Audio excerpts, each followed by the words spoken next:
اعوذ باللہ من الشیطان الرجیم بسم اللہ الرحمن الرحیم والصلاة والسلام علی رسولہ الکریم اما بعد اعوذ باللہ من الشیطان الرجیم۔ السلام علیکم۔ فرحت بہن نے مجھے آج دعوت دی ہے کہ آپ لوگوں سے بات کروں۔ اب ان کے بعد بات کرنا تو ایسا ہی ہے جیسے آفتاب کو چراغ دکھانا، لیکن بہرحال چھوٹی چھوٹی سی روشنیاں بھی بعض دفعہ کچھ کام دے جاتی ہیں۔ آج اس موضوع پہ گفتگو کرنے کے لیے مجھے کہا گیا ہے، وہ ہے ہمارے آپس کے تعلقات، ہمارے خاندانی تعلقات، اور ان تعلقات کے سلسلے میں آپ سے کچھ عرض کرنا چاہتی ہوں۔ اللہ تعالیٰ نے ہمیں انسان بنایا ہے، اور انسان ہونے کی حیثیت سے اللہ تعالیٰ نے ہمیں تنہا نہیں رہنے کے لیے بنایا، بلکہ جیسے کسی نے کہا ہے کہ درد دل کے واسطے پیدا کیا انسان کو، ورنہ طاعت کے لیے کچھ کم نہ تھے کرو بیاں۔ ہمیں ایک دوسرے کے لیے پیدا کیا گیا ہے، اور اسی لیے ایک انسانی معاشرے کی تعمیر اسی وقت ہو سکتی ہے جب کہ ہمارے اجتماعی معاملات صحیح ہوں۔ جو بنیادی اللہ تعالیٰ نے ہمارا ایک نظام بنایا، خاندانی نظام، وہ صحیح ہوتا ہے تو معاشرہ صحیح ہوتا ہے، معاشرہ صحیح ہوتا ہے تو ملک صحیح ہوتا ہے، اور اس طرح سے یہ ایک عالمگیر تحریک ہے جو پھر پھیلتی چلی جاتی ہے۔ اور اسی وجہ سے جہاں آپ یہ دیکھیں کہ معاشرہ صحیح نہیں ہوتا اور خاندانی نظام بگڑ جاتا ہے، تو وہ ایک قوم کے زوال کا آغاز ہوتا ہے۔ ہم اسے محسوس نہیں کر سکتے، لیکن زوال ایک دم ہوتا بھی نہیں ہے۔ جیسے آپ دیکھیے کہ سورج نکلتا ہے، روشنی پھیلتی ہے، اور پھر آہستہ آہستہ زوال کا وقت آ جاتا ہے، اور پھر سورج کو غروب ہوتے ہوتے کافی دیر لگتی ہے۔ اسی طرح سے انسانی تہذیب کا سورج بھی ہے کہ جب وہ چیز جس کی خاطر انسان کو پیدا کیا گیا، اگر وہ اس چیز کو نہیں سمجھتا اور اس مقصد کو پورا نہیں کرتا، تو پھر اس کا بھی زوال شروع ہو جاتا ہے۔ دنیا میں تمام تہذیبوں کا آغاز اور زوال اسی طرح سے ہے۔ ابھی فرحت بہن حضرت نوح کے حوالے سے بات کر رہی تھی، اور اس میں یہی بتا رہی تھی کہ ان کے اپنے گھر کا جو بنیادی یونٹ تھا وہی بگڑ گیا تھا۔ ان کی بیوی اور بیٹے نے ان کا ساتھ نہیں دیا تھا، اور اس کی وجہ سے اگر آپ دیکھیں کہ ہر گھر کا یہی حال تھا، اور اس کی وجہ سے وہ تمام کی تمام تہذیب مٹ گئی۔ اس کو مٹنے میں 1 2 3 سال نہیں لگے، بلکہ پورے 950 سال کا عرصہ ہے حضرت نوح علیہ السلام کی تبلیغ کا، اور اس عرصے میں یہ زوال آہستہ آہستہ ان قوموں میں آ رہا تھا، اور نتیجتاً یہ ہوا کہ جب یہ پوری طرح سے اپنے عروج پہ پہنچا تو اس قوم کو ہمیشہ کے لیے اللہ تعالیٰ نے صفحہ ہستی سے مٹا دیا۔ قوموں کے عروج و زوال کی یہ ساری داستان جو ہے، ہم اسے داستان کی طرح پڑھ کے یہ نہ سوچے کہ ہمارے ساتھ نہیں ہوگا۔ آج اگر آپ دیکھیں تو یہی عمل جاری ہے مغرب میں۔ وہاں پر خاندانی نظام بالکل ٹوٹ پھوٹ گیا ہے، اور اس شکست و ریخت کے نتیجے میں جو نئی نسل وہاں پر پیدا ہو رہی ہے وہ ایسی ہے کہ آج وہ لوگ ان سے پریشان ہیں، ان کو بند رکھنے کے لیے طرح طرح کی ترکیبیں کر رہے ہیں۔ واشنگٹن میں رات کا کرفیو لگایا گیا، اسی طرح سے 16 سال کے کم عمر بچوں کے لیے والدین سے کہا گیا کہ انہیں رات کو باہر نہ نکلنے دیں، کیونکہ وہ بچے انسانوں کے شکاری بنے ہوئے۔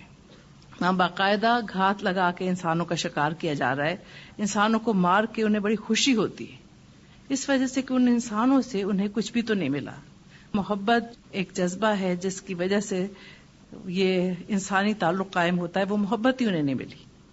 مادہ پرستی کے اس سیلاب میں ہر ایک اس طرح سے بہہ گیا ہے کہ ہر ایک کو صرف کمانے کی فکر ہے، اور پھر جب ایک نعرہ یہ بلند ہوا کہ ہم صرف دنیا میں ایک ہی مرتبہ آئے ہیں اور داد عیش دینے کے لیے، تو پھر وہ بھی زندگی کا مقصد اسی کو سمجھ بیٹھے کہ بابر بعیش کوش کے عالم دوبارہ نیست۔ اب ہمیں دیکھنا ہے کہ اللہ تعالیٰ نے ہمیں کیا کہا ہے۔ اگر آپ دیکھیے تو قرآن حکیم میں اللہ تعالیٰ نے اپنے بعد اور اپنے رسول اکرم صلی اللہ علیہ وسلم کے بعد سب سے زیادہ اہمیت والدین کو دی ہے۔ قرآن حکیم میں جگہ جگہ آپ کو یہ آیات ملیں گی، وَبِالْوَالِدَيْنِ احسانا، والدین کے ساتھ احسان کے ساتھ پیش آؤ۔ احسان کیا ہے؟ یہ کہ انسان کو یہ احساس رہے کہ اللہ تعالیٰ کو ہم نہیں دیکھ سکتے لیکن وہ ہمیں دیکھ رہا ہے، اور والدین کے معاملے میں اللہ تعالیٰ کی ہم سے پرسش ہوگی. والدین کے ساتھ اگر اولاد کا تعلق ٹوٹ جائے تو پھر یہ نظام جو اللہ تعالیٰ نے اس بنیاد پہ بنایا ہے، بنیاد ہی ختم ہو جائے تو نظام ہی ختم ہو جاتا ہے. اب اگر آپ غور کر کے دیکھیں تو یہ اولاد اور والدین کا جو رشتہ اللہ تعالیٰ نے بنایا ہے، اس میں پھر اس نے ایک مرکزی حیثیت ماں کو دی ہے. عورت کا جو مقام اللہ تعالیٰ نے مقرر کیا ہے وہ ایک ماں کی حیثیت سے اسے ایک تقدس دیا گیا ہے.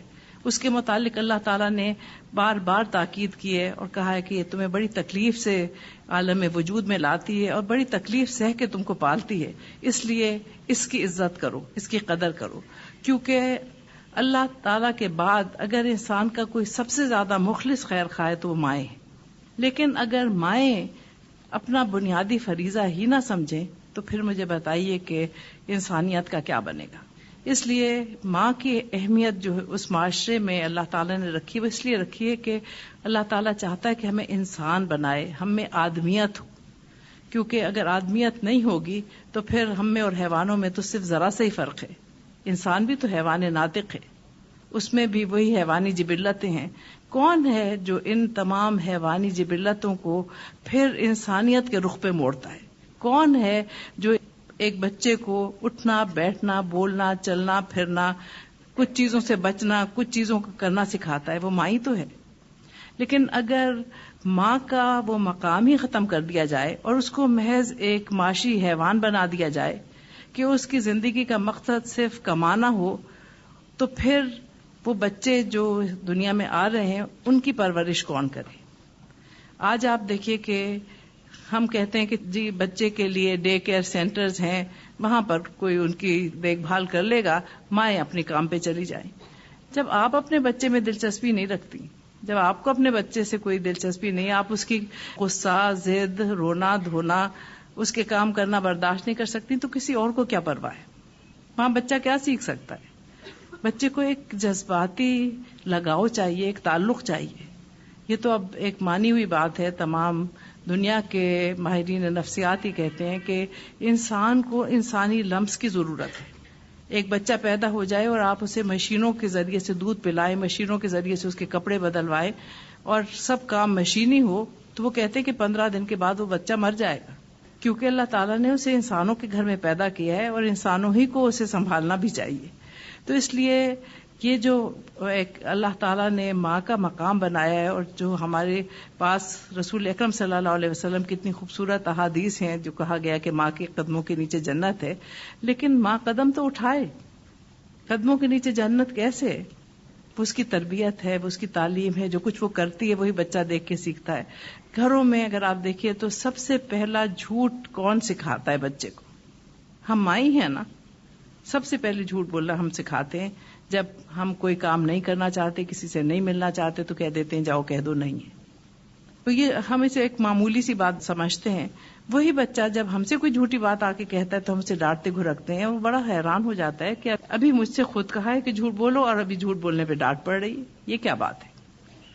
تو اس لیے ماں بننا مشکل کام ہے، اور اگر اچھی مائیں ہوں گی تو اچھی نسلیں پیدا ہوں گی، اچھی نسلیں ہوں گی تو اچھی قومیں پیدا ہوں گی، اور اچھی قومیں ہوں گی تو دنیا سنور جائے گی.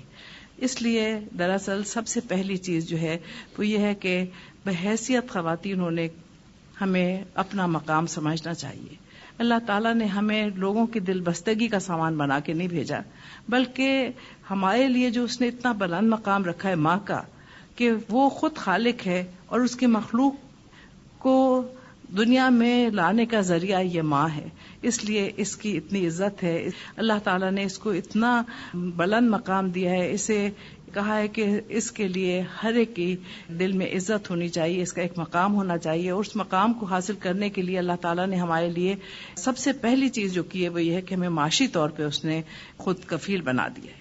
کسی بھی خاتون کو کفالت کے لیے کام کرنے کی اللہ تعالیٰ نے پابندی نہیں لگائی، بلکہ اس کی کفالت کا بوجھ بہت سے لوگوں پہ ڈالا ہے، اور وہ ان کا احسان نہیں ہے بلکہ اللہ نے حق رکھا ہے.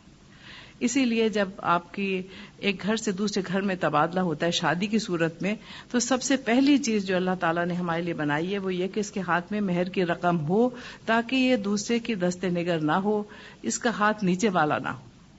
کل یہ ماں بننے والی ہے، اس لیے اس کا ایک مقام ہو اس خاندان میں بھی جہاں یہ جا رہی. اب میں اس نئے حوالے سے ہی میں آپ سے بات کرنا چاہتی ہوں، کیونکہ ہمارا جو خاندانی نظام اس وقت ٹوٹ پھوٹ رہا ہے وہ اس نئے رشتے کے حوالے سے سب سے زیادہ اس میں شکست و ریخت ہو رہی ہے. آج ہمارے ہاں نعرہ لگایا جا رہا ہے مساوات کا، کہ خواتین مردوں کے مساوی ان کو سب کچھ مل جانا چاہیے. لیکن اگر آپ دیکھیں تو کائنات میں کیا کہیں مساوات ہے؟ کیا کوئی برابر ہے؟ ہماری 5 انگلیاں بھی برابر نہیں ہیں. اگر یہ برابر ہوں تو ہم ان سے کوئی کام ہی نہیں کر سکتے. ان 5 انگلیوں کو آپ برابر کر دیں، اگر یہ آپ کا انگوٹھا چھوٹا نہ ہو اس انگلی سے تو آپ کوئی چیز پکڑ نہیں سکتے صحیح طرح سے. اس لیے اللہ تعالیٰ نے ہر ایک کے لیے کچھ مقام بنائے، کچھ ذمہ داریاں ہیں اور کچھ حقوق ہیں. حقوق اور فرائض کی ایک نہایت ہی خوبصورت تقسیم ہے، اور اسی کو اللہ تعالیٰ توازن کہتا ہے. اور اسی لیے وہ کہتا ہے کہ توازن کو نہ بگاڑو. جب بھی ہم توازن کو بگاڑیں گے تو ظاہر ہے کہ سب چیزیں بکھر جائیں گی. اس پہ ایک توازن ہے جس پہ یہ قائم ہے. اگر آپ اس کو اس طرح سے ذرا سا الٹا دیں تو یہ سب چیزیں جو رکھی ہیں پلٹ جائیں گی. اسی طرح سے ہم توازن کو بگاڑتے ہیں جب ہم کہتے ہیں کہ بالکل دونوں کو برابر کے حقوق ملنے چاہیے، اور فرائض کی ہم میں سے کوئی بات نہیں کرتا. اس لیے جہاں تک کہ خواتین کا تعلق ہے، خواتین کے حقوق کا تحفظ اللہ تعالیٰ نے قرآن حکیم میں کیا ہے. اور اسی وجہ سے آپ دیکھیں کہ قرآن حکیم میں سورہ نساء ہے، سورہ رجال کوئی نہیں ہے، کیونکہ اللہ تعالیٰ جانتا ہے کہ معاشرے کی باغ ڈور باقی سب چیزیں مردوں کے ہاتھ میں ہیں. اس کی معاشی تمام باغ ڈور مردوں کے ہاتھ میں ہے. اس لیے معاشرتی مقام دینے کے لیے اللہ تعالیٰ نے پھر عورتوں کے تحفظ کے حقوق بنائے ہیں، مردوں کے لیے کچھ فرائض رکھے، اور اس طرح سے اللہ تعالیٰ چاہتا ہے کہ اس نظام کو ہم جاری کریں. اب ایک خاتون کی جب شادی ہوتی ہے تو اس میں اللہ تعالیٰ نے ہمارے لیے کتنی بڑی بات رکھی ہے جو کہ پہلے کبھی بھی نہیں تھی. ایک عورت کو تو جینے کا بھی حق نہیں تھا. اللہ تعالیٰ نے پہلے سب سے جو ہمیں حق دیا وہ جینے کا حق تھا. عورتوں کی تعظیم کس طرح سے کرائی اللہ تعالیٰ نے؟ اگر ذرا سا آپ غور کریں کہ رسول اکرم صلی اللہ علیہ وسلم پہ جب پہلی وحی آئی تو آپ نے آ کے کسے بتایا؟ آپ اپنے چچا حضرت ابو طالب سے بھی کہہ سکتے تھے کیونکہ وہ والد کی جگہ تھے، ایسی پرورش کی تھی، بہت محبت کرتے تھے. آپ اپنے بچپن کے دوست حضرت ابو بکر کے پاس بھی جا سکتے تھے. لیکن اللہ تعالیٰ نے جیسے کہا کہ ان کے لیے ان کا جوڑا اس لیے بنایا کہ وہ اس سے تسکین حاصل کریں. وجہ سکون انسان کی شریک حیات کو بنایا ہے. اس لیے آپ نے یہ بات آ کے سب سے پہلے حضرت خدیجہ کو بتائی، اور وہ تھی سب سے پہلے ایمان لانے والی، وہ تھی رسول اکرم صلی اللہ علیہ وسلم کو تسلی دینے والی. اور اسی وجہ سے پھر آپ دیکھیے کہ اللہ تعالیٰ نے یہ مقام دیا ایک عورت کو کہ وہ ہے جو اپنے شوہر کی صحیح دوست اور مونس ہے، ساتھی ہے. اس لیے جو باتیں وہ کسی اور سے نہیں کہہ سکتے وہ اپنی بیوی سے کہہ سکتے ہیں. اسی لیے اللہ تعالیٰ نے اس رشتے کو ایک لباس کی طرح سے کہا ہے کہ تم ان کا لباس ہو، تمہارا لباس ہے. لباس ہمارے حسن میں اضافہ کرتا ہے، ہماری خوبصورتی میں اضافہ کرتا ہے، اور اسی لیے اللہ تعالیٰ چاہتا ہے کہ شوہر اور بیوی کا رشتہ لباس کا سا ہو، جو ایک دوسرے کے عیب جاننے کے باوجود ان کو مشتہر نہ کریں بلکہ ان عیبوں پہ پردہ ڈھاکیں، ایک دوسرے کے لیے حسن اور زیبائش میں اضافہ ایک باعث بنے. اسی لیے پہلے زمانے میں شوہر اور بیوی ایک دوسرے کو ایک دوسرے کا نصف بہتر کہتے تھے. تو کہتے تھے ہم نصف ہیں، آدھے ہیں، اور ہم پورے اس وقت ہوتے ہیں جب دونوں ملتے ہیں. تو یہ ملاپ جو ہے وہ انہیں ایک مکمل انسان بناتا ہے، کیونکہ ایک مرد ہے جس کے اندر جذباتیت بالکل نہیں ہوتی، وہ بہت ہی پریکٹیکل ہوتے ہیں.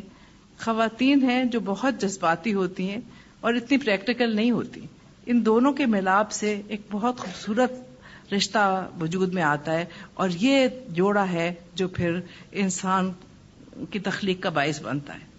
اور اس سے جب بچے پیدا ہوتے ہیں ان کے اختلاط سے تو پھر ایک بیلنس قائم ہوتا ہے. ایک طرف وہ ہے جو کہ زندگی کے تمام مسائل پریکٹیکلی ہینڈل کر رہا ہے، اور دوسری طرف وہ خاتون ہے جو جذبات کو ہاتھ سے نہیں جانے دیتی. وہ نازک جذبات، لطیف احساسات کی مالک ہیں جو ہر چیز کو محسوس کر لیتی ہیں. بچی کی ہر تکلیف کو، ہر کمی کو، ہر پریشانی کو وہ محسوس کر سکتی ہیں. اور اس طرح سے اس بچے کی جب نشو و نما ان دونوں کی شرکت سے ہوتی ہے تو وہ بچہ ایک خوبصورت زندگی کی ابتدا کرتا ہے.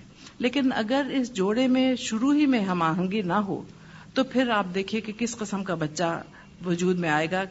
دونوں کے لیے اس کے دماغ میں نہیں آتا کون صحیح ہے کون غلط ہے. گھر میں ہر وقت جھگڑے ہو رہے ہیں, ہر وقت لڑائی ہو رہی ہیں, اور اگر ان لڑائی جھگڑوں کی اگر آپ بنیادی وجہ دیکھیں تو وہی کھینچا تانی ہے حقوق اور فرائض کی.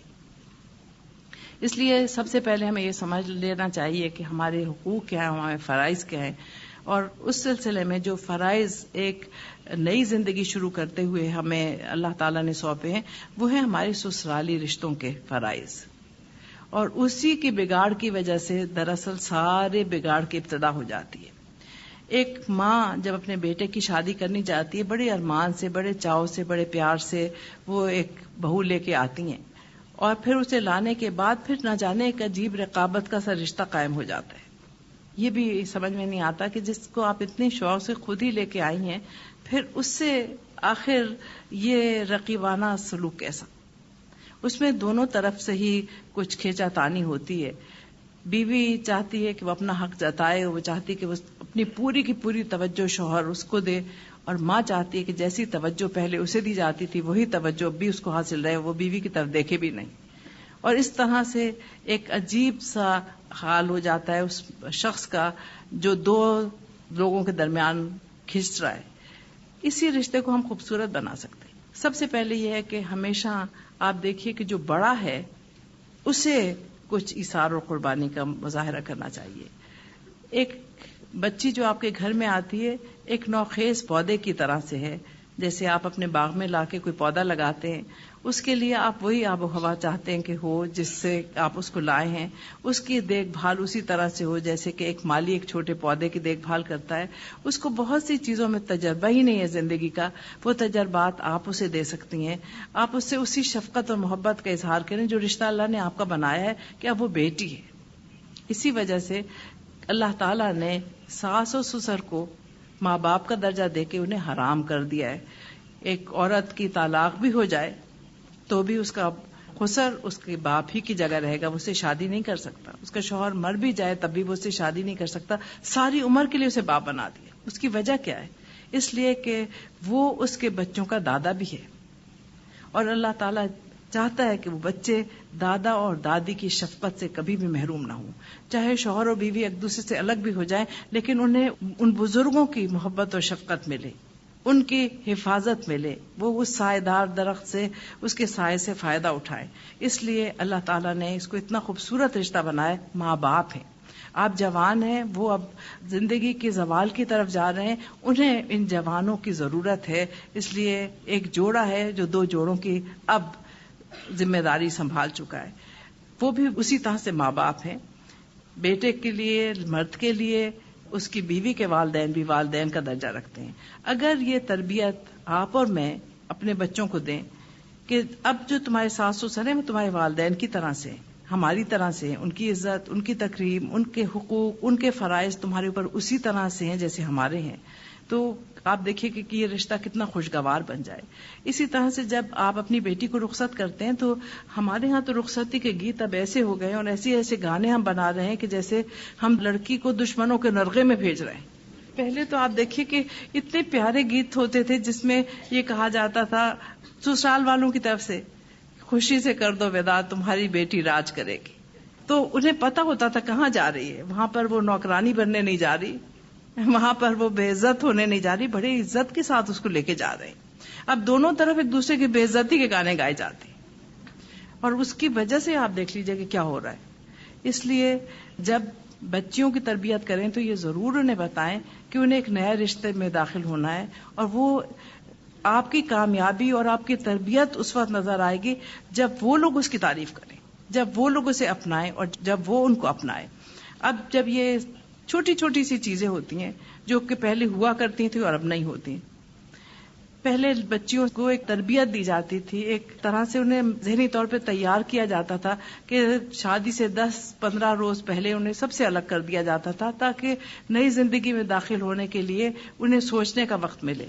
کوئی بڑی بوڑھی ان کو بیٹھ کے زندگی کے نشے و فراز سمجھاتی تھیں تاکہ اس نئی زندگی میں جب داخل ہوں تو وہاں جا کے پہلے ہی دن کوئی حماقت آمیز حرکت نہ کریں کہ ہمیشہ کے لیے پھر مصیبت میں پڑ جائیں. تو وہ ہمیشہ ایک نصیحت کرتی تھی، بیٹی آنکھیں بند رکھنا، کان کھلے رکھنا، زبان بند رکھنا، 15-20 دن تک زبان بند رکھنا، سننا بولنا نہیں. اور آپ یہ دیکھیے کتنی پیاری نصیحت تھی، کیونکہ جب آپ آنکھیں بند رکھتے ہیں تو بہت سی چیزیں، بہت سی خرابیاں آپ کو نظر ہی نہیں آتی. آپ کان کھلے رکھتے ہیں تو آپ دیکھتے ہیں کس کو کیا پسند ہے، کس کو کیا ناپسند ہے، کون کیا چاہتا ہے. اور زبان بند رہتی ہے تو آپ اس پہ کوئی خیال آرائی نہیں کرتے، کیونکہ ایک غلط جملہ ہمیشہ کے تعلقات کے بگاڑ کا باعث بن جاتا ہے. اس لیے یہ چھوٹی چھوٹی نصیحتیں تھیں جو اب ہم نہیں کرتے. ہم بڑے بڑے جہیز ضرور بناتے ہیں، ہم آرائشیں بہت کرتے ہیں، ہم دکھاوے کی بہت سی نمائشی چیزیں کر رہے ہیں جس کی کوئی ضرورت نہیں ہے، لیکن جو اصل چیز ہے زندگی گزارنے کی اسے ہم کبھی بھی نہیں بتاتے بچوں کو. تو اصل چیز یہ ہے کہ جب آپ کی بچی جاتی تو اسے بتائیں کہ بیٹی اب یہ تمہارے ماں باپ ہیں، ہمارے ساتھ تمہاری زندگی جو گزری ہے 20, 21, 22, 25 سال، وہ تو بہت تھوڑا حصہ ہے. اب اصل زندگی تو یہاں سے شروع ہوگی جو جب تک تم زندہ ہو جب تک جاری رہے گی. اس لیے اگر ان لوگوں کو اپناؤ گی تو زندگی بڑی خوشگوار ہوگی، اگر ان سے تعلقات خوشگوار نہ ہوئے تو زندگی اجیرن ہو جائے گی. اس لیے ان سے خوشگوار تعلقات کے لیے کیا چاہیے کہ وہاں پر جو آپ کے نئے والدین ہیں انہیں والدین کی طرح اپنائیں. اگر کوئی آپ کی خوش دامن صاحبہ کوئی کسی بات میں نصیحت کرتی ہیں تو آپ یہ نہ کہیں کہ یہ بڑھیا مجھ پہ کیوں تنقید کر رہی ہے، بلکہ یہ سوچے کہ یہ ماں ہے، یہ میری بھلائی چاہتی ہے. جیسے میری ماں مجھے بات بات پہ ٹوکتی تھی، جیسے وہ مجھے بعض مرتبہ گھرک بھی دیتی تھی، ڈانٹ بھی لیتی تھی، یہ بھی والدہ ہے. جب انہیں محبت کرنے کا حق ہے تو انہیں ڈانٹنے کا بھی حق ہے، تنبیہ کرنے کا بھی حق ہے، اور چھوٹی چھوٹی سی باتوں سے وہ خوش ہو جاتی ہیں. آپ کہیں جا رہے ہیں باہر، آپ ان سے اجازت لے کے جائیں، جیسے اپنی والدہ سے اجازت لیتے ہیں کہ میں جا رہی ہوں، آپ سے اجازت لینے آئی ہوں. ان کا اتنا دل بڑا ہو جاتا ہے کہ بچی مجھ سے پوچھنے کے لیے آئی ہے، حالانکہ اسے ضرورت نہیں تھی پوچھنے کی. جب آپ کہیں جا رہی ہوں ان کے ساتھ کسی تقریب میں، آپ صرف اتنا سے کر دیں بتائیے اماں میں کیا پہنوں، اس سے ہی ان کا دل اتنا بڑا ہو جاتا ہے مجھ سے پوچھا ہے. ویسے تو آپ ہر وقت اپنے مرضی کے کپڑے پہنتے ہیں، آنے جانے میں پوچھ لیا تو کیا حرج ہو گیا. لیکن یہ چھوٹی چھوٹی سی باتیں ہیں جو بڑے اچھے نتیجے پہ آپ کو پہنچائیں گی. آپ کو جو لباس، جو کپڑے ان کی طرف سے دیے، جب آپ وہ پہنتے ہیں تو ان کا دل خوش ہو جاتا ہے، اس نے پسند کیے. ہمارے ہاں طریقہ یہی ہے کہ ابھی بچیاں جاتی ہیں اور اس کے چوتھے دن ہی بازاروں میں کھڑی ہوتی ہیں پھر سے، کیونکہ وہ جو کپڑے اماں ابا نے دیے ہیں، جو خود بھی شوق سے بنائے ہیں اور جو ادھر سے آئے ہیں وہ بھی شوق سے آئے ہیں، لیکن وہ کپڑے بس اب ختم، اب نئے شروع ہو جائیں گے. تو اس لیے یہ نہ کیجیے، ان کا چھوٹی چھوٹی چیزوں سے دل رکھیے. پھر آپ دیکھیے کہ گھر کے کام کاج میں اگر آپ اسی طرح سے ان کا ہاتھ بٹائیں، اس گھر کا اپنے آپ کو حصہ رکھیں، اسے اجنبی نہ سمجھیں. بہن بھائیوں کے ساتھ آپ کا سلوک اچھا ہو، بہنوں کی طرح سے سلوک ہو آپ کا اپنی نندوں کے ساتھ، ان سے محبت اور پیار کا ایک رشتہ ہو، ایک دوستی کا رشتہ ہو، تو یہی لوگ آپ کے بہت بڑے کام آنے والے ہیں. کبھی اگر شوہر سے کھٹ پٹ بھی ہو جاتی ہے تو یہی سارے آپ کی پشت پناہی کو کھڑے ہو جاتے ہیں، یہی سارے اس کے خلاف محاذ بنا کے کھڑے ہو جاتے ہیں کہ تم نے یہ کیا کیسے، کیونکہ یہ ہیں اصل میں جو آپ کی پشت پناہی کرنے والے ہیں. آپ کے ماں باپ تک بات پہنچ جائے گی تو بات ہی ختم ہو جائے گی. اس لیے سب سے ضروری ان رشتوں میں ایک چیز یہ ہے، جب بھی آپ کو یہاں کوئی بات ہو اسے اپنے والدین تک، اپنے گھر والوں تک نہ پہنچائیں. یہاں کی بات یہیں رہنے دیں، ان کے راز رکھیں، ان کی پردہ داری کریں، ان کی اچھی باتیں پہنچائیں، ان کی غلط بات کسی سے نہ کہیں. چھوٹی سی چیز ہے، لیکن ہوتا کیا ہے کہ ادھر ہماری بچیاں رخصت ہوتی ہیں اور اگلے دن جب بھائی لینے جاتے ہیں اور وہ گھر آتی ہیں تو سب سے پہلے ان سے پوچھا جاتا ہے بتاؤ ساس کیسی ہے، بتاؤ نندے کیسی ہیں، بتاؤ کیا دیا، بتاؤ کیا لیا. بس تم دب کے نہیں رہنا، بس کوئی کام نہیں کرنا، پھر ساری عمر کام کروائیں گے. اور یہ نصیحتیں ہیں جو دی جاتی ہیں. حالانکہ پہلے نصیحتیں یہ دی جاتی تھی بیٹا ان کو اپنانا، یہ تمہارے اپنے ہیں، یہ تمہارے پیارے ہیں، تم سے محبت کرنے والے ہیں، محبت کے بدلے میں محبت ملتی ہے، اچھائی کے بدلے میں اچھائی ملتی ہے، خدمت سے عظمت ملتی ہے. چھوٹی چھوٹی سی چیزیں تھیں جن کی وجہ سے زندگی بہت اچھی گزرتی ہے. ابھی فرحت بہن سے میں یہ کہہ رہی تھی کہ مجھے 4 دن ہوئے یہاں آئے ہوئے، اور افسوس یہ ہے کہ کوشش کرتی رہی لیکن پھر میں سارے دن غائب رہتی تھی، کیونکہ ماشاءاللہ میری سسرال کے یہاں تقریباً 30 افراد ہیں، اور میں ہر ایک کے پاس فردن ملنے گئی کیونکہ وہ سب کے سب ایسے ہیں جو انتہا سے زیادہ محبت کرنے والے ہیں. میری اس 45 سالہ زندگی میں نے جو سب سے بڑی نعمت پائی ہے وہ ان کی محبت ہے. ان میں سے بچے بڑے میرے ہم عمر سبھی چاہنے والے اور سبھی محبت کرنے والے. جس کے ہاں ایک دن گئی ہوں اس نے کہا کہ ایک دفعہ اور آپ کی شکل دکھا جاؤ، بہت دنوں بعد آئی ہو. اور میری بیٹی یہ کہہ رہی تھی کہ امی اب ہر جگہ تو ہم نہیں جا سکتے. میں نے کہا نہیں، ہمیں ہر جگہ ہی جانا ہے، کیونکہ یہ محبت کرنے والے لوگ ہیں اور محبت کسی قیمت میں نہیں ملتی. یہ اتنی قیمتی چیز ہے جس کو حاصل کرنے کے لیے آپ کو کچھ نہ کچھ اپنے آپ کو گھسنا پڑتا ہے، کچھ نہ کچھ آپ کو اپنے پروگراموں میں کمی کرنی پڑتی ہے، اپنی جان مارنی پڑتی ہے. جب تک آپ دوسروں کے لیے اظہار اور قربانی نہیں کریں گے اس وقت آپ کو کچھ بھی نہیں حاصل ہوگا.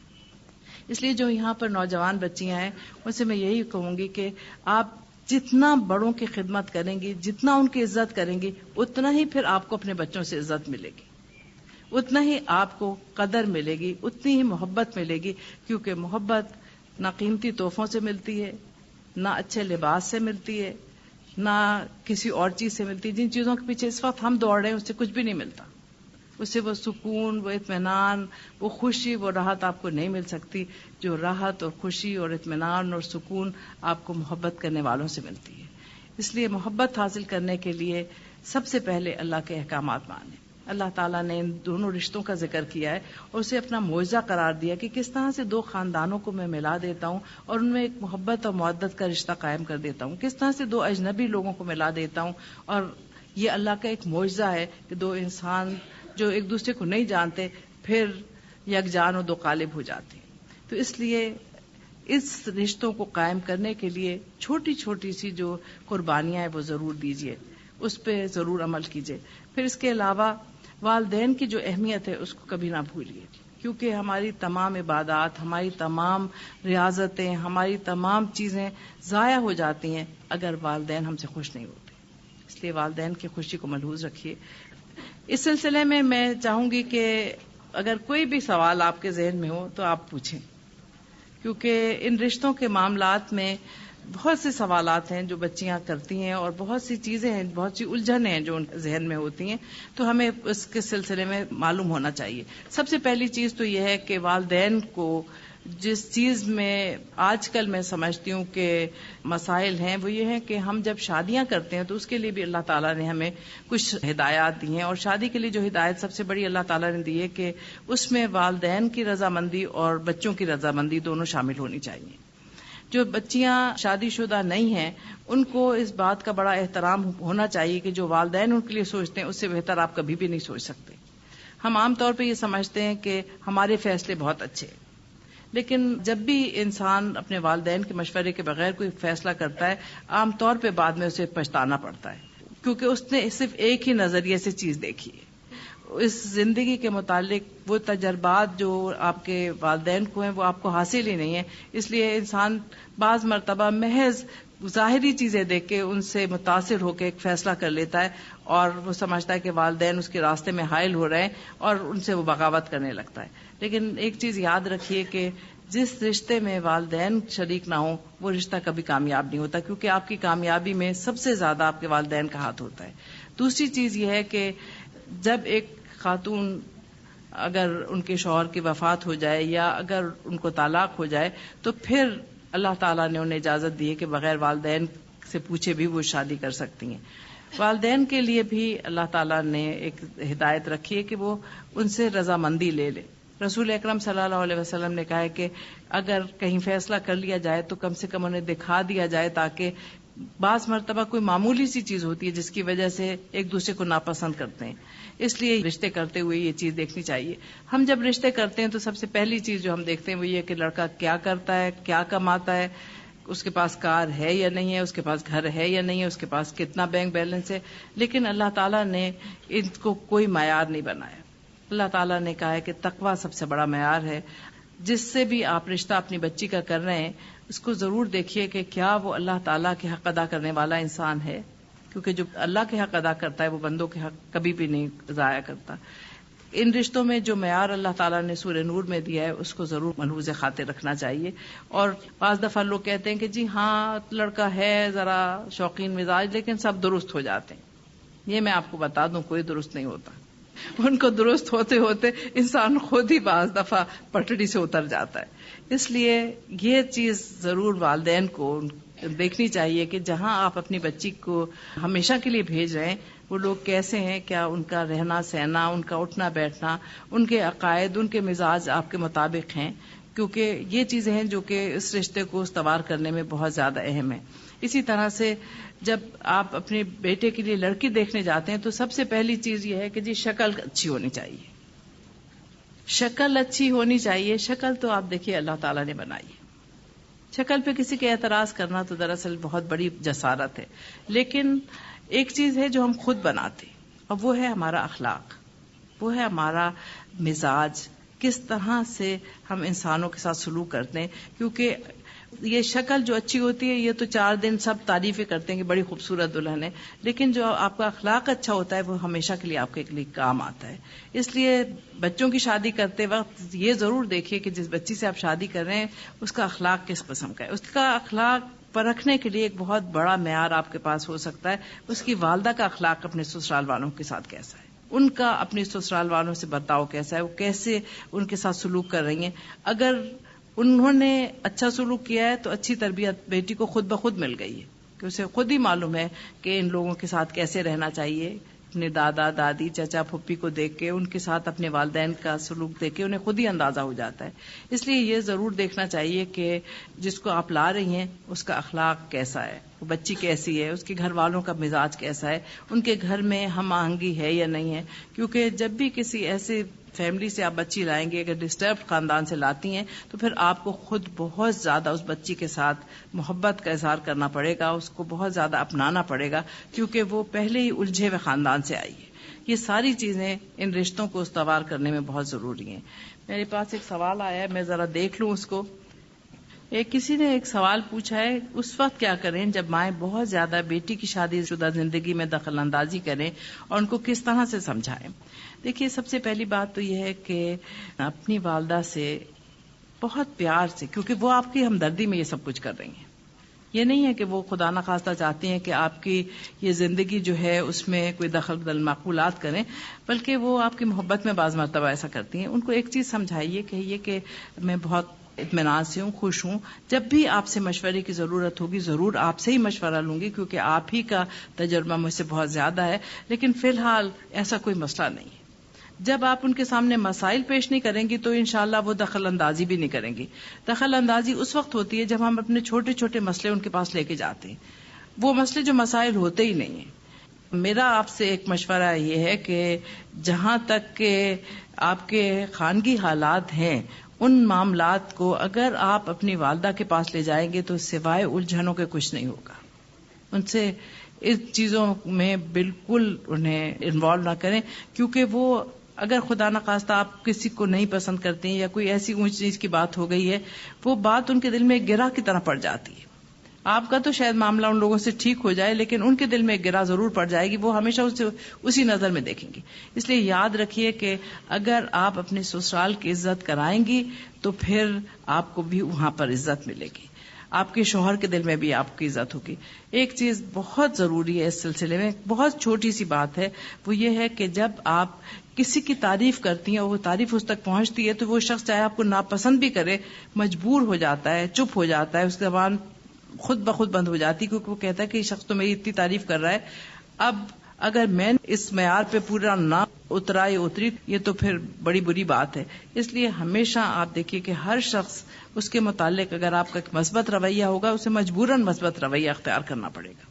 اگر ایک شوہر یہ سنتا ہے کہ بیوی جا کے اس کی برائی کر رہی ہے تو وہ کہتا ہے کہ اب تو سب کو پتہ ہی چل گیا کہ میں برا ہوں تو چلو برا ہی صحیح، لیکن اگر اسے یہ معلوم ہوتا ہے کہ میری بیوی نے میری اتنی تعریف کی ہے، میرے والدین کی اتنی تعریف کی ہے، اس کی ساس سسر یہ سب سنتے ہیں، تو وہ خود بھی کوشش کرتے ہیں کہ جو کچھ ان میں خامی ہے، کمی کوتاہی، اس کو پورا کریں، کیونکہ وہ سمجھتے ہیں کہ جب ایک شخص مجھے اتنا اچھا سمجھتا ہے اور میری اتنی تعریف کر رہا ہے، اگر میں نے کوئی ایسی حرکت کی تو میں ان کی نظروں میں ہی گر جاؤں گی۔ سب سے بہترین طریقہ یہی ہے ایسے معاملات میں نمٹنے کا کہ آپ ان کی برائیاں، ان کی کمزوریاں اپنے والدین تک یا اپنے گھر والوں تک یا اپنے دوستوں تک نہ لے جائیں۔ ان تمام چیزوں میں سب سے بہترین چیز یہ ہے کہ اگر آپ کو کوئی چیز اچھی نہیں لگتی ہے تو بہت اچھی طرح پہلے ان کی خدمت کیجیے، پہلے ان کے دل میں گھر بنائیے، اس کے بعد پھر اگر ان کی کوئی چیز آپ کو پسند نہیں ہے تو ان سے کہیے آپ میں سب چیزیں اتنی اچھی ہیں، بس یہ ایک چیز ہے جس سے کہ بعض دفعہ لوگ خواہ مخواہ غلط فہمی کا شکار ہو جاتے ہیں۔ بات کو کرنے کا ایک انداز ہوتا ہے، کس طرح سے آپ بات کر رہے ہیں۔ ایک ہی بات دو آدمی کرتے ہیں، ایک آدمی کی بات دل میں گھر کر جاتی ہے، دوسرے آدمی کی بات سن کے انسان مشتعل ہو جاتا ہے۔ اس لیے بات کرنے کا سلیقہ جو آپ کو قرآن اتنے دن سے سکھا رہا ہے وہ سیکھیے، بات نرم لہجے میں کیجیے، جیسے اللہ تعالیٰ نے خود کہا ہے۔ حضرت موسیٰ علیہ السلام کو تبلیغ کے لیے بھیجا تو سب سے پہلی چیز کیا کہی؟ ان سے نرمی کے ساتھ بات کیجیے گا۔ رسول اکرم صلی اللہ علیہ وسلم کی سب سے بڑی خوبی سورہ آل عمران میں اللہ تعالیٰ نے کیا بیان کی؟ آپ کو اللہ تعالیٰ نے بہت نرم مزاج بنایا ہے۔ نرمی جو ہے اس سے آپ سب کچھ حاصل کر سکتے ہیں۔ آپ دیکھیے زمین سخت ہوتی ہے، اس میں آپ بیج ڈالیں اڑ کے گر جاتا ہے۔ زمین کو آپ کھودتے ہیں، نرم کرتے ہیں، پانی ڈالتے ہیں، اس میں بیج ڈالتے ہیں، اس میں سے کچھ نہ کچھ نکلتا ہے۔ اس لیے نرمی ہے جو کہ تمام مسائل کا بہت اچھا حل ہے، سختی سے چیزیں ٹوٹ جاتی ہیں۔ اگر شوہر کہے کہ ماں باپ سے نہیں ملنا تو ہم کیا کریں؟ کیا قطع رحمی کا حکم ہے؟ کیا چھپ کر رشتہ داروں سے ملیں گے؟ دیکھیے بات اصل یہ ہے کہ اگر آپ کا شوہر یہ کہتا ہے کہ آپ اپنے والدین سے نہ ملیں تو اس کا ایک طریقہ یہ ہے کہ پہلے تو شوہر کے ساتھ آپ اپنے تعلقات اس قسم کے بنائیں کہ وہ پھر آپ کی خوشی کو اپنی خوشی سمجھے، ان کی خدمت کیجیے، ان سے محبت کیجیے، ان کے ماں باپ کے ساتھ بہت اچھا سلوک کیجیے، اور پھر جب آپ دیکھیں کہ زمین نرم ہے تو پھر اس میں یہ بیج اٹھنے والدین کی محبت کا بھی ڈالیے کہ جس طرح سے مجھے آپ کے والدین سے محبت ہے اس لیے آپ بھی تھوڑا سا ان کے ساتھ اچھا رویہ رکھیں، آپ بھی ملیں، آپ اکیلے نہ جائیں۔ میں آپ کو یہ بات بتاؤں کہ چھپ چھپ کے ملنا صحیح نہیں ہے۔ آپ ان کے دل میں اس چیز کو ڈالیں کہ یہ ایک ذمہ داری اللہ کی طرف سے آپ کے پاس رکھی گئی ہے، یہ والدین ہیں اور ان کی حق تلفی کا ہم سب کو جواب دینا پڑے گا۔ سختی کی بات نہ کریں، پیار سے، محبت سے۔ بہت سے انسان کی زندگی میں کمزور لمحات ہوتے ہیں، اس میں بات کریں۔ چھپ کے ملنا ٹھیک نہیں ہے، کیونکہ جو بھی کام آپ نے چھپ کے کیا پھر ساری عمر چھپ کے ہی کرنا پڑے گا، اور کہاں تک چھپیں گے؟ اس لیے بہتر یہ ہے کہ اگر کچھ دن نہیں مل سکتے تو نہ ملیں، جب تک کہ اس بات پہ وہ آمادہ نہ ہو جائیں کہ دونوں ملیں، ساتھ لے کے جائیں، ساتھ ملیں، کیونکہ اب ساری زندگی کے لیے آپ دونوں ساتھی ہیں، ہر چیز ساتھ کرنی ہے۔ آپ نے کہا ہے کہ آپ نے بہو کے رویے میں ذکر کیا، اگر آپ ساس کے رویے میں بھی کچھ بتائیں تو واضح طور پہ بتائیں۔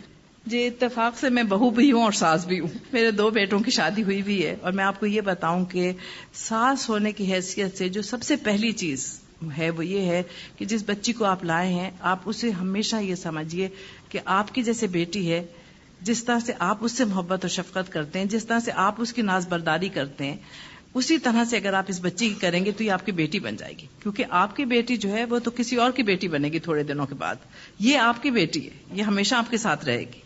اس لیے اسے اپنانا ہے، اسے پیار دینا ہے، اور ذاتی مسائلیں تو نہیں دینی چاہیے، لیکن میں آپ کو یہ بتاؤں کہ میری بہو میرے ساتھ ہی رہتی ہے، اور ماشاءاللہ اس کی شادی کو 12 سال ہو گئے، اور دوسری بہو بھی میرے ساتھ رہتی ہے، ان دونوں کی شادی تقریباً 7 ساتھ ہوئی تھی۔ جو میری چھوٹے بیٹے کی بیوی ہے اس کی ہاں جب اس کا بچہ ہونے لگا تو میرے بیٹے نے اسے مذاق میں کہا کہ امی کہتی ہیں جس کے ہاں بچہ ہوگا اس کو میں گھر سے نکال دوں گی، تو اپنا گھر کرے، میں نہیں بچوں کی ٹینٹیں برداشت کر سکتی۔ تو صبح سے میری بیٹی نے کہا پتہ نہیں امی کیوں کلثوم روئی جا رہی ہے۔ میں نے کہا کیا ہوا؟ کہنے لگی کہ مجھے تو وہ کچھ نہیں بتاتی، آپ ہی پوچھیں، آپ سے بات کرتی ہے۔ میں نے کہا اچھا۔ میں نے کہا بچے تم کیوں رو رہی ہو؟ اس نے کہا امی کیا آپ مجھے نکال دیں گی؟ میں نے کہا کیوں بیٹا، اللہ نہ کرے، کیوں نکال دوں گی؟ اس نے کہا کہ جاوید کہتے ہیں جب تمہارے بچہ ہوگا تو امی کہہ رہی ہیں کہ میں نہیں برداشت کرتی بچوں کو، تو میں تمہیں نکال دوں گی، امی اللہ کے واسطے مجھے نہ نکالیے گا۔ میں کہا نہیں بیٹا میں تمہیں کوئی نہیں نکال رہی۔ پھر جب خیر سے اس کے بچہ ہونے والا تھا تو اس کی والدہ آئی مجھ سے کہنے لگی کہ آپا اگر آپ کہیں تو میں لے جاؤں۔ میں کہا بھائی تمہاری بیٹی ہے، 100 دفعہ لے جاؤ، خوشی سے لے جاؤ، مجھ سے پوچھنے کی بات ہی نہیں۔ تو جب وہ چلی گئی تو مجھ سے کہنے لگی امی مجھے نہ بھیجیں۔ میں نے کہا کیوں بچے؟ کہنے لگی کہ بھائی امی تو صبح ہی اٹھا دیتی ہیں، یہاں تو میں آرام سے اٹھتی ہوں، تو آپ مجھے نہ بھیجیں، کوئی بہانہ کر دیں۔ میں نے کہا بچے اب میں کیا کہوں؟ تمہاری امی کہیں گی کہ یہی شاید کچھ گڑبڑ کریں گے۔ کہہ لیں گے آپ یہ کہیے ہسپتال یہاں سے قریب ہے، وہاں سے دور ہے، یہاں 4-5 لوگ لے جانے والے ہیں، وہاں تو صرف تمہارے ابا ہی ہیں، تو ان سے کہیں تم یہاں آ جاؤ۔ میں نے کہا ہاں ٹھیک ہے. میں نے ان سے کہا کہ بھائی تم یہاں آ جاؤ نا میرے پاس, ہم سب مل کے چلے جائیں گے. پھر جب ہسپتال سے فارغ ہونے لگی تو مجھ سے کہہ لی امی اب مجھے آپ پہلے آ جائیے گا تاکہ آپ مجھے گھر لے جائیں. اب آپ دیکھ لیجئے کہ اگر ساسیں اس طرح سے پیار اور محبت کا سلوک کریں, اسی طرح سے جس دن یہ بچیاں آئیں میں نے کہا بیٹا دیکھو یہ میری الماری ہے, اس میں میری چادریں ہیں, تم لوگ چادر اوڑھتے ہو تو میری چادر جس کے ساتھ میچ کرے لے جائے. میرے جوتے یہاں رکھے ہوئے, ہم سب کے پاؤں کا ایک ہی ناپ ہے, جس کو میرا جوتا کوئی پسند آئے وہ لے جائے. یہ اس الماری میں جو چھوٹے موٹے بندے ہیں یہ رکھے ہوئے, جس کو جو پسند آئے لے جائے, اور جس کا جو جی چاہے کھولے لے جائے, چابی لو اور لے جاؤ. تو وہ ابھی تک یہی ہے کہ وہ آتی ہیں, کوئی جوتا لے گیا, کوئی چادر لے گیا, کوئی بندے لے گیا, ٹھیک ہے, بڑی خوشی سے, مجھے بڑی خوشی ہوتی ہے کیونکہ میں تو استعمال کم کرتی ہوں, اور وہ بچیاں جب کرتی ہیں تو میرا دل خوش ہو جاتا ہے جب وہ اتنی اپنائیت سے مجھ سے اپنی سب باتیں کہتی ہیں. بہت دفعہ میری چھوٹی والی بہو مجھ سے کہتی ہے امی میں وہ باتیں آپ سے کہتی ہوں جو میں اپنی امی سے کہتے ہوئے ڈرتی ہوں کیونکہ ان سے بڑی ڈانٹیں پڑتی ہیں. تو جب آپ کسی سے پیار کریں گے تو کیوں نہیں وہ پیار کرے گا. اسی لیے تو میں سب سے پہلے بزرگوں کو کہہ رہی ہوں کہ آپ ایک پودا لائے ہیں ایک باغ میں سے, اسے پیار سے رکھیں, اسے اس کی دیکھ بھال کریں, اس کو صحیح آب و ہوا دیں, وہ انشاءاللہ آپ کے ہاں بہت اچھا طرح پھلے پھولے گا. اسے اپنی بیٹی سمجھے. یہ جو ہماری عادت ہوتی ہے کہ جی اپنی بیٹی 10-11 بجے سو کے اٹھی تو کہتے ہیں تھکی ہوئی ہے بیچاری سونے دو, اور بہو اگر ذرا سی دیر میں اٹھی کیا ہے نیستی کی ماری پڑی ہوئی ابھی تک. بچے ہیں اپنے نواسا نواسی ہیں ان کو کندھوں پہ بٹھائے پھر رہے ہیں, پوتا پوتی ہیں ان دھتکار رہے ہیں, جاؤ اپنی اماں کے پاس, جاؤ اپنی اماں کے پاس. بھائی آپ کے ہی بیٹے کے بچے ہیں, وہ کہیں ساتھ تو نہیں لے کے آئی تھی, تو ان کو کیوں نہیں پیار کرتے. اگر آپ ان کے ساتھ وہی سلوک رکھیں جو اپنی بیٹیوں کے ساتھ رکھتے ہیں, ان بچوں کے ساتھ وہی سلوک رکھیں, آخر آپ کے بچے ہیں, تو پھر آپ دیکھیے کہ کبھی بھی ایسی کوئی چیز نہیں پیدا ہوتی. ابھی کچھ دن پہلے مجھے کسی نے بتایا کہ آپ کا پوتا میرے یہاں آیا تھا, تو میں نے اس سے پوچھا کہ بھائی تم بتاؤ تمہیں سب سے اچھا کون لگتا ہے گھر میں. تو اس نے کہا سب سے اچھی تو ہمیں دادی لگتی ہیں, اس کے بعد ہمیں پھپھی لگتی ہیں. تو انہوں نے کہا خالہ, انہوں نے کہا خالہ ہیں تو ہماری باہر رہتی ہیں تو وہ تو کبھی کبھی آتی ہیں, اور نانو امی ڈانٹتی ہیں, تو اس لیے دادی ڈانٹتی نہیں کہانیاں سناتی ہیں. یہ بات ہے کہ آپ وہی بات بچے کو ڈانٹ ڈپٹ کے کر رہے ہیں, وہی کہانی کی صورت میں آپ سناتے ہیں تو اس پہ اثر بھی زیادہ ہوتا ہے, ذرا سا اس میں وقت لگتا ہے, لیکن پھر وہ بچہ جو ہے آپ کے پاس آتا ہے بیٹھتا ہے, آپ اس کو اگر پیار سے محبت سے سمجھاتے ہیں تو بات سمجھ جاتا ہے. بعض دفعہ ماؤں کی بات نہیں سنتے لیکن نانی دادی کی بات سن لیتے ہیں. اس لیے یہ رشتے جو ہیں ان کو قائم کرنے کے لیے تھوڑی سی انسان کو اپنے اندر ذرا سی گنجائش پیدا کرنی چاہیے. اگر ہمارے گھر میں کوئی بھابھی اور امی یا بھابھی کا کسی بہن یعنی نند کے ساتھ تعلقات اچھے نہ ہو رہے ہوں تو ہم کیا کردار ادا کر سکتے اس مسئلے کو حل کرنے کے لیے, اور ہمیں اہمیت بھی دی جانی چاہیے. دیکھیے بات یہ اہمیت کی ہے کہ اہمیت دی نہیں جانی چاہیے. مجھے کل بڑی اچھی بات لگی, کسی نے کہا کہ مجھے دعا دو, تو اس نے کہا دعا لو, دو نہیں لو, ایسی بات کرو کہ کسی کے دل سے تمہارے لیے دعا نکلے. اس لیے اہمیت حاصل کریں, اہمیت دی نہیں جاتی حاصل کی جاتی ہے, اور وہ حاصل ہوتی ہے بہت عرقریزی سے, بہت محنت سے, بہت محبت سے, بہت خدمت سے. پہلے بزرگ کہتے تھے خدمت میں عظمت ہے. جب آپ کسی کی خدمت کریں گے, جب آپ کسی سے محبت کریں گے, جب آپ اس کے جذبات کا احترام کریں گے تو ایسا ہو ہی نہیں سکتا. انسان تو انسان ہی ہے نا, ایک ایک بوند آپ پتھر پہ ڈالتے جائیں اس میں بھی چھید ہو جاتا ہے. تو اس لیے یہ سارے تعلقات جو ہیں ان میں جو آپ کردار ادا کر سکتے ہیں, اگر کسی وقت بھابھی یا والدہ میں کسی بات میں کسی قسم کی کوئی غلط فہمی ہوئی ہے تو آپ کی بات والدہ زیادہ اچھی طرح سے سمجھ جائیں گی. آپ بتائیں نہیں بھابھی کا یہ مطلب نہیں تھا, وہ یہ نہیں کہہ رہی تھی جو آپ سمجھیے. بھابھی کو بھی جا کے سمجھائیں. امی ذرا سی کسی بات پہ ناراض ہیں, جائیں ان کے گلے میں ہاتھ ڈال کے لپٹ جائیں, پیار کر لیں, ٹھیک ہو جائیں گی. ٹھیک ہو جاتے ہیں معاملات. ہم نندے ہیں, ہماری بھابھی بھی ہمارے ساتھ اس بات پہ تکرار ہوتی ہے کہ وہ نماز نہیں پڑھتی ہیں, ویسے اٹھتی ہیں, منہ دھوتی ہیں اور ناشتہ بنانا شروع کر دیتی ہیں, تو ہمیں دلی تکلیف ہوتی ہے. اور اگر ان کو تلقین کرے تو بگڑتی ہیں. ہمارے یہاں اکثر اسی وجہ سے بدمزگی ہوتی ہے. اب بتائیے کس طرح سے سمجھائیں؟ اس طرح سے سمجھائیں کہ آپ اگر کسی پہ تنقید کریں تو کبھی آپ کی بات سنے گا ہی نہیں, وہ فوراً اپنے دفاع پہ آ جائے گا. وہ کہے گا میں نماز پڑھوں یا تمہارے لیے ناشتہ بناؤں. آپ جب صبح اٹھتی ہیں تو بھابھی کیوں بیچاری خالی ناشتہ بنائیں, آپ ان کا ہاتھ بٹائیں, آپ ان سے کہیں آئے بھابھی چلیں ہم دونوں پہلے نماز پڑھ لیتے ہیں پھر ناشتہ بنائیں گے. یہ اچھا طریقہ ہے ان سے کہنے کا نماز پڑھے. یہ کہنے کا آپ نماز نہیں پڑھتے اس لیے ہم آپ کے ہاتھ کا ناشتہ ہی نہیں کھاتے، کوئی بات نہیں. کیونکہ اگر آپ نماز پڑھ رہی ہیں اور اس کے ساتھ ساتھ آپ کے اخلاق ایسے نہیں ہیں جیسے ہونے چاہیے، تو پھر تو اس نماز سے واقعی وہ کہیں گے کہ اسے تو نہ پڑھنا ہی بہتر ہے. کیونکہ بھابھی کے ساتھ ہاتھ بٹانا بھی تو آپ کا کام ہے نا. آپ وہ جب ناشتہ بنا رہی ہیں تو آپ کسی دن آپ کہیں بھابھی آج آپ آرام کر لیں، میں ناشتہ بنا لوں گی. باری باری کر لیں یہ کام، پیار سے محبت سے ان سے اچھی طرح سے کہیں. وہ کہیں بھئی یہ ایک دم کہاں سے یہ تبدیلی آئی؟ آپ کہیں یہ تبدیلی نماز لائی ہے. نماز نے مجھے احساس دلایا کہ ہمارے ایک دوسرے کے ساتھ تعلقات کیسے ہونے چاہیے. انہیں بھی پھر خیال ہوگا کہ نماز بہت اچھی چیز ہے جس کی وجہ سے ان کو ان باتوں کا خیال آ رہا ہے جو پہلے کبھی نہیں آیا کرتا تھا. ٹھیک ہے نا، یہ بھی ایک اچھا طریقہ ہے. بہت دفعہ لڑکیاں سب کچھ لٹاتی ہیں سسرال پہ، محبت، مال، ہر چیز، قربانیاں، ذلت بھی بعض دفعہ اٹھاتی ہیں. اس کے باوجود اگر سسرال میں ایسے بہت سے ظالموں کا سامنا پڑے تو وہ ایسے میں کیا کریں؟ ان ظالموں سے محبت کریں. جو محبت ہے نا وہ بڑے سے بڑے ظالم کو پانی کر دیتی ہے. کیونکہ آپ یہ دیکھیے کہ ایک چیز جو شیطان کرتا ہے ہمارے سارے معاملات میں اور تعلقات میں، وہ ہے نفرت. نفرت سے کوئی چیز کبھی وجود میں نہیں آتی. آپ کا یہ سوچ لینا کہ وہ ظالم ہے اس نفرت کا اظہار کر رہا ہے جو آپ کے دل میں چھوٹے سے کسی کونے میں چھپی ہوئی ہے. اصل بات یہ ہے کہ ہم اپنے اوپر خود ظلم کرتے ہیں جب ہم دوسروں کے متعلق ایک منفی سوچ رکھتے ہیں یا ایک منفی رویہ اختیار کرتے ہیں. ہر ایک چیز کا ایک مثبت پہلو بھی دیکھیے، اور وہ مثبت پہلو یہ ہے کہ اگر کوئی زیادتی کر بھی رہا ہے تو اس زیادتی کے بدلے میں اللہ تعالیٰ نے کیا کہا ہے؟ اچھائیوں کے ذریعے سے برائیوں کو دور کر دو. بدتمیزی کا جواب تہذیب سے دے.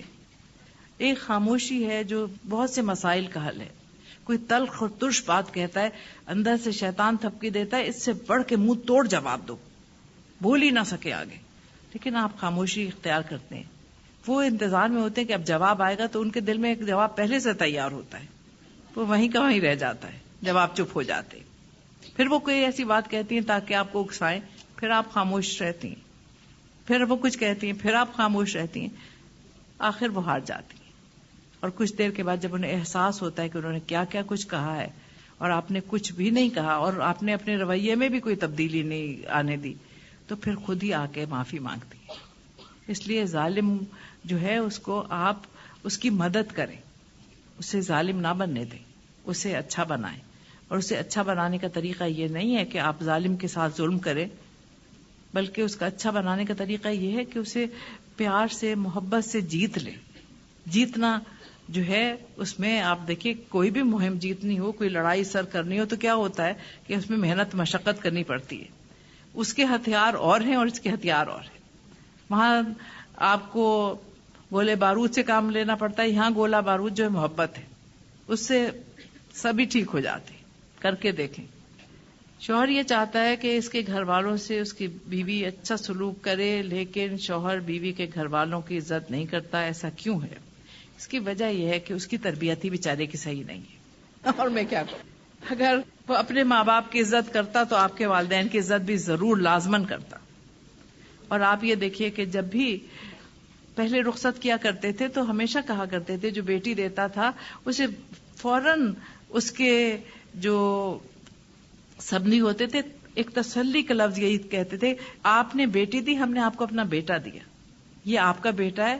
ہمارے گھر میں روشنی ہو گئی کہ آپ نے چاند سی بیٹی ہم کو دے دی، ہم نے اپنا بیٹا آپ کی غلامی میں دے دیا. یہ آپ کا فرما بردار بن کے رہے گا، یہ آپ کا بیٹا بن کے رہے گا.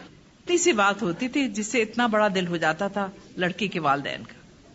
اصل بات یہ ہے نا کہ ہم آج کل کہتے ہیں کہ ہم مسلمان ہیں لیکن ہم نے ساری رسم و رواج ہندوؤں سے اپنا رکھے.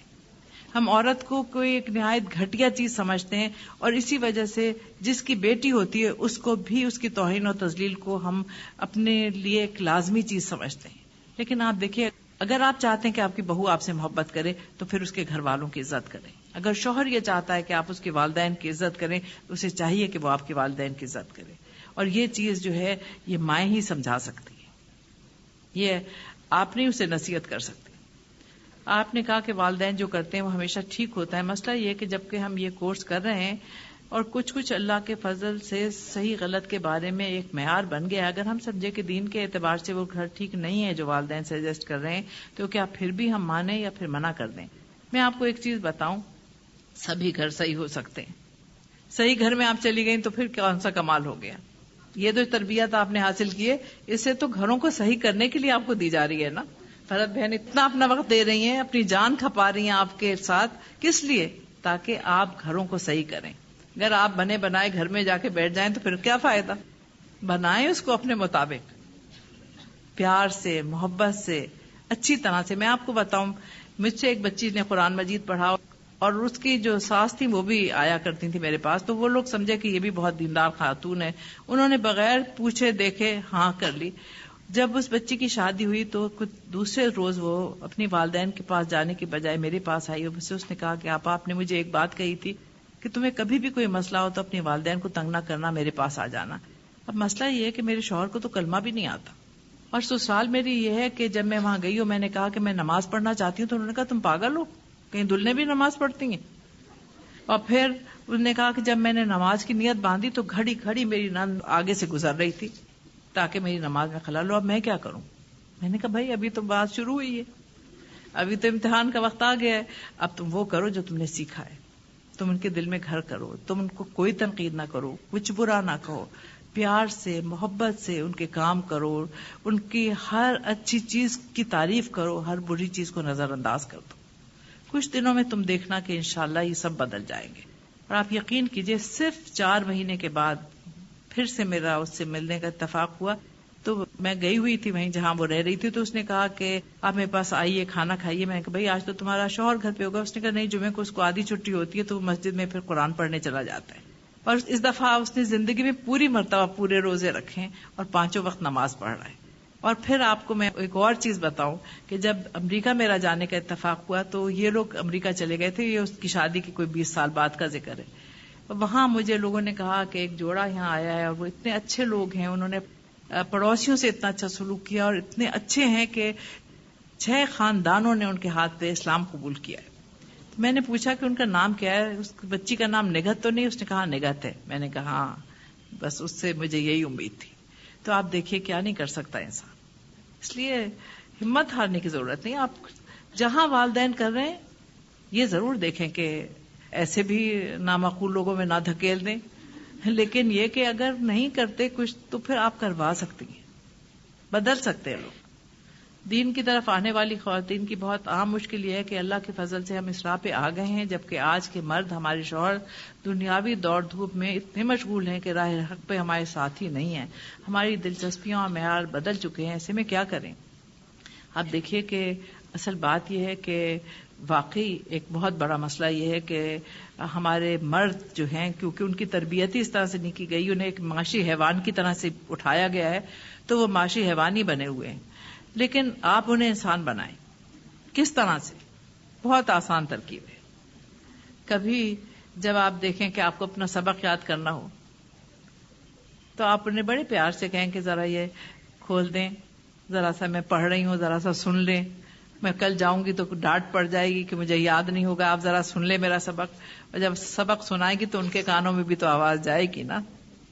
سبق سنتے سنتے وہ سبق پڑھنے لگیں گے انشاءاللہ. بالکل ہو ہی نہیں سکتا. رفیق حیات ہیں بھائی. تو اگر بیوی بدل جائیں گی، اگر گھر کی بنیاد صحیح ہو جائے گی تو پھر عمارت تو صحیح کھڑی ہوگی. اگر والدین کسی ایسے شخص سے شادی کرانا چاہتے ہوں جس کے بارے میں معلوم ہو کہ اس کا دین سے زیادہ لگاؤ نہیں ہے، تو کیا ماں باپ کے حکم کے خلاف ورزی کریں؟ دیکھیے ابھی تو میں نے آپ کو کیا بتایا، بھائی دین سے لگاؤ آپ پیدا کریں گی جب آپ اتنی اچھی ہوں گی، جب آپ اس سے اتنی اچھی طرح سے پیش آئیں گی، جب آپ اس کی زندگی میں اس طرح سے داخل ہو جائیں گے کہ آپ کے بغیر وہ خلا محسوس کرے، تو پھر وہ تو کہے گا کہ بھائی تم جو کہو میں کرنے کو تیار ہوں. اس لیے میں یہ بات نہیں مانتی، کیونکہ یہ بات میں آپ کو اپنے تجربے سے بتا رہی ہوں. ہماری شادی ہوئی تو انہیں جب کہا گیا کہ اس نکاح نامے پہ دستخط کرو، تو وہ دستخط میں ابھی تک انہیں دکھاتی ہوں تو وہ کہتے ہیں بھائی یہ میرے نہیں ہیں، کیونکہ اردو لکھنی نہیں آتی تھی. لیکن پھر قرآن مجید جب میں نے پڑھنا شروع کیا اور اسی ترکیب سے کہ یہ میرا سن لیں، یہ مجھے بتا دیں، آج میں نہیں پڑھ سکتی، ذرا یہ 2-4 صفحے پڑھ کے ذرا سے مجھے بتا دیں، لکھ دیں، ذرا سے اس کی جسٹ لکھ دیں. جان بوجھ کے میں اس قسم کی حرکتیں کرتی تھی، تو اس سے اتنا شوق پیدا ہوا کہ اب وہ اقبال کے اور غالب کے شعروں کی تشریح کرتے ہیں بچوں کے سامنے، کہنے لگے کہ یہ تمہارا سارا ذوق تمہاری اماں نے خواہ میرے اندر ڈال دیا، اب میں کیا کروں، اب تو میں کر ہی نہیں سکتا کچھ. اب پڑھ بھی رہے. تو اصل بات یہ نا کہ آپ کس طرح سے چیز کرتے. ایک اگر آپ اپنے شوہر سے کہیں تمہیں کچھ نہیں آتا، میں الہدا سے پڑھ کے آئی ہوں تمہیں کچھ نہیں آتا، پھر تو وہ کہیں گے بیوی تم نہیں جاؤ الہدا. آپ کو میں ایک بڑے مزے کی بات بتاؤں، کبھی کبھی کوئی لطیفہ بھی ہونا چاہیے. مرتبہ میرے پاس ٹیلی فون آیا ایک صاحب کا، اور انہوں نے کہا اس زمانے میں نیا نیا ہم نے پڑھانا شروع کیا تھا اور 2-3 لڑکیاں پڑھنے آیا کرتی تھی. تو فون آیا ایک صاحب کا اور انہوں نے کہا کہ جی دیکھیے آپ کے اندر درس ہوتا ہے اور اس میں آپ ایک چیز کیجیے نا کہ عورتوں کو یہ بھی بتائیے نا کہ وہ اپنے شوہروں کو مارا نہ کریں. میں سمجھی کوئی مذاق کر رہا ہے. تو میری عمر بھی زیادہ نہیں تھی، 32-33 سال کی میری عمر تھی. مجھے بہت غصہ آیا، میں نے کہا کوئی صاحب یوں بدتمیزی کریں، مذاق کر رہے ہیں. تو کہنے لگے کہ دیکھیے میری بیوی مجھے بہت مارتی ہے، تو اگلے درس میں آپ ضرور کہیے گا کہ بیویاں شوہروں کو نہ ماریں، یہ منع ہے، اللہ کی طرف سے منع ہے. میں نے کہا بھائی اچھا خیر. مجھے ہنسی بھی آئی، میں آئی تو لڑکیاں کہنے لگی کیوں ہنس رہی ہیں آپ؟ میں نے کہا بھائی کسی کا اس طرح سے بہت ہی دکھیا کوئی شوہر ہے جس کا یہ فون آیا ہے، یا تو کوئی شرارت کر رہا ہے. خیر اس کے بعد میں نے کوئی نوٹس نہیں لیا. جمعرات گزر گئی، پھر ان کا فون آیا، دیکھیے میں تو بڑی بےتابی سے جمعرات کا انتظار کر رہا تھا، آج کچھ بھی نہیں ہوا، میری بیوی تو ویسی کی ویسی رہی. میں نے کہا بھائی پتہ نہیں کیا مسئلہ ہے. اس کے بعد انہوں نے، میری استاد تھی، ان کو خط لکھا اور انہوں نے کہا کہ جی ہم نے آپا سے کہا تھا کہ آپ اس شوہروں کے بارے میں، ان کے حقوق کے بارے میں بھی کچھ بتا دیا کریں، اور میری بیوی مجھے بہت مارتی ہے، تو اللہ کے واسطے کچھ تو آپ بتائیں. اب ہم نے کہا ہم سورہ اعراف پڑھ رہے ہیں، اس میں شوہروں کا کہاں سے ذکر کریں. تو ایک لڑکی جو پڑھتی تھی اس سے میں نے کہا بھائی تم ذرا سوال پوچھ لینا کہ شوہروں کے ساتھ کیا سلوک ہونا چاہیے، اس کے بعد پھر دیکھو کچھ جواب دیں گے. خیر انہوں نے سوال پوچھا، پھر میں نے انہوں نے کہا نہیں. میں نے کہا دیکھیے اصل بات یہ ہے کہ شوہر جو ہے اس کا اللہ تعالیٰ نے خود ہی کہا ہے کہ وہ آپ کے اوپر ایک درجے اس کو فضیلت ہے، اور آپ جو قرآن پڑھ رہے ہیں تو آپ کو تو قرآن کی ہر ایک چیز کے متعلق معلوم ہونا چاہیے، ایک درجے فضیلت ہے. جب آپ کا شوہر گھر آتا ہے تو اسے معلوم ہو کہ اس کا استقبال کیا جا رہا ہے، آپ کے بچوں کا باپ ہے، اس کی عزت کریں. اگر آپ اس کی عزت کریں گے تو آپ کی عزت میں اضافہ ہوگا. آئیں تو ان کے لیے پہلے سے تیار کر کے رکھیں، لباس جو وہ بدل لیں، ان کے لیے پانی بنا کے رکھیں، ٹھنڈا گرمیاں ہیں، شربت بنا کے رکھیں، کھانا تیار رکھیں. پھر آپ دیکھیں آپ کا گھر کتنا جنت بنے گا. آپ یقین کیجئے کچھ دنوں کے بعد یہ ہوا کہ پہلے جو لوگ بہت کہتے تھے کہ وہاں کیا پڑھنے جاتی ہو، قرآن خود پڑھ لو، پھر لوگ لالا کے چھوڑ رہے تھے اپنی بیویوں کہ جی یہ تو بڑا انقلاب آ گیا، بیویاں تو بڑی خاطریں کر رہی ہیں. تو اس لیے آپ لوگ یہ چیز کیجئے تاکہ لوگوں کو پتہ چلے کہ باقی ہر شعبے میں انقلاب آیا ہے. ایک عورت کسی پیر کے پاس سے آئی اور کہا مجھے اپنے شوہر کے دل کو جیت لینے کا کوئی طریقہ بتائیں کیونکہ وہ مجھ سے لڑتے ہیں. پیر صاحب نے کہا شیر کے جسم کے بال جو ہیں وہ لاؤ پھر بتاؤں گا. وہ عورت چڑیا گھر 40 دن تک شیر کے بال کے لیے جاتی رہی اور شیر کو اس قدر مانوس کر لیا کہ اس کے 3 بال اتار کے لے آئی. پیر صاحب نے کہا نادان، اگر تو شیر کو رام کر کے اس کے 3 بال اتار سکتے تو خاوند شیر سے زیادہ بڑا درندہ ہے. قرآن میں ساس سسر کا ذکر اللہ تعالیٰ نے کس جگہ کیا ہے؟ قرآن میں اللہ تعالیٰ نے ساس سسر کا ذکر سسرالی رشتوں کے حوالے سے میرے خیال سے سورہ نحل میں بھی کیا ہے. اس لیے ان دونوں کے وہی حق رکھے. اگر آپ دیکھیں تو قرآن سے زیادہ آپ کو جو چیز معلوم ہوتی ہے رسول اکرم صلی اللہ علیہ وسلم کے سلوک سے معلوم ہوتی ہے کہ آپ نے کیا کیا، آپ نے اپنے سسرال والوں کے ساتھ کیا سلوک کیا. اور ہمارے لیے تو اللہ نے انہی کو مثال بنایا ہے، اس لیے انہی کے نقش قدم پہ چل کے ہی ہم زندگی میں کامیاب ہو سکتے ہیں. اور جہاں ہم ساس سسر کو وہ اہمیت نہیں دیتے جو اپنے والدین کو دیتے ہیں، تو وہیں سے آپ دیکھیے کہ ہمارے اور شوہر کے معاملات بھی بگڑنے شروع ہو جاتے ہیں. چاہتے ہیں کہ اچھی زندگی گزاریں تو اچھی زندگی گزارنے کے لیے یہ ضروری چیز ہے کہ جس گھر میں آپ جا رہے ہیں اس کے گھر والوں کی عزت کریں. آج کل لڑکیاں شادی ہوتے ہی انڈیپینڈنٹ ہونا چاہتی ہیں، چاہے گھر میں ملازم ہے، گھر کا کوئی کام کاج نہیں کرنا پڑتا، ساس سسر کے پاس بیٹھنے کو بھی وہ ایک کام سمجھتی ہیں. ساس بیچاری بہو کی رات تکتی رہتی ہے کہ وہ کب آئے گی اور میرے پاس چند لمحے بیٹھے گی. بچوں کو بھی اوپر رکھتی ہیں، کہتی ہیں کہ ان کے ٹائم ہیں، ابھی کارٹون کا ٹائم ہے، ابھی سوئمنگ کا ٹائم ہے، آئے دن سالگرہ میں جانا ہے، اب سو رہے ہیں، اب کھیل رہے ہیں، پڑھ رہے ہیں. پوتا پوتی بھی دادا دادی کے پاس نہیں آنے دیتی. ساری محبتیں دینے کے باوجود وہ صرف انڈیپینڈنٹ ہونے پہ زور دیتی ہیں. اس کا کیا دل ہے جو بیٹی زندگی میں مائیں. اچھا میری بہن بات یہ ہے کہ اس قسم کے معاملات میں ایک چیز میں آپ کو بتاؤں، جب بھی آپ اپنے بیٹے کی شادی کریں تو ان کی بیوی کو پہلے دن سے یہ بتا دیں کہ جب بھی بیٹی تمہارا دل چاہے تم اپنے گھر میں جاؤ، ہم تمہارے گھر آئیں گے، ہمارے لیے ایک اور گھر کا راستہ کھل جائے گا، بڑی خوشی سے رہو اور کوئی جبر نہیں کہ ہمارے ساتھ رہو. اس سے آپ خود دیکھیے کہ ان کو خود ہی خیال آئے گا کہ وہ کیا کیا چیزیں ہیں جو کہ یہاں پر ان کو حاصل ہیں، جو اپنے گھر میں جا کے ان کو حاصل نہیں ہوں گی. کیونکہ بنی بنائی جب چیز مل جاتی ہے تو انسان اس کی قدر نہیں کرتا. اگر آپ انہیں پہلے سے یہ کہہ دیں کہ بیٹا ہماری طرف سے کوئی روک ٹوک نہیں ہے، جب تمہارا دل چاہے تم الگ ہو جاؤ، جب تمہارا دل چاہے تم آؤ، جب تمہارا دل چاہے ملو، کیونکہ ہم تو تمہیں خوش دیکھنا چاہتے ہیں. کیونکہ وہ اس وقت جو آپ دیکھیے ہمارے دماغ میں جو یہ کیڑا انڈیپینڈنس کا سمایا ہے نا، اس میں ہمیں اندازہ نہیں ہے انڈیپینڈنٹ ہونے کا مطلب کیا ہے. جب آپ کو پکا پکایا کھانا مل رہا ہے، جب خدمت کے لیے ملازم مل رہے ہیں، تو پھر وہ ساری چیزیں جو آپ کو حاصل ہیں اس کی قدر ہی نہیں ہوتی. جب وہ چیزیں خود کرنی پڑتی ہیں پھر ایک ایک چیز کی قدر آتی ہے. اس لیے آپ اگر چاہتی ہیں کہ وہ آپ کی قدر کریں تو وہ اگر جانا چاہتی ہیں تو بڑی خوش ہو کے رخصت کیجیے، ان کے گھر کو بنانے میں ان کی مدد بھی کیجیے، ان کو انڈیپینڈنٹ ہونے میں مدد کیجیے، تاکہ انہیں اندازہ ہو کہ آپ ان کی خوشیوں میں حائل نہیں ہونا چاہتی. زبردستی کسی سے محبت نہیں کرائی جا سکتی. اس لیے جہاں کوئی بچی یہ اظہار کرے کہ میں الگ ہونا چاہتی ہوں تو اس کو بڑی خوشی سے الگ کرے، تاکہ وہ خوشگوار تعلقات خراب نہ ہوں. آپ کے نہ کرنے کے باوجود بھی آپ دیکھیے گا کہ پھر کیا ہوگا کہ آپ کے اپنے بیٹے سے بھی تعلقات خراب ہوں گے، کیونکہ ہر وقت ایک کھینچا تانی اور ایک رسہ کشی کا سما ہوگا. وہ ہر بات آپ کی ان کے کانوں میں پہنچائیں گی اور یہاں تک کہ وہ ان کو بددل کر دیں گی.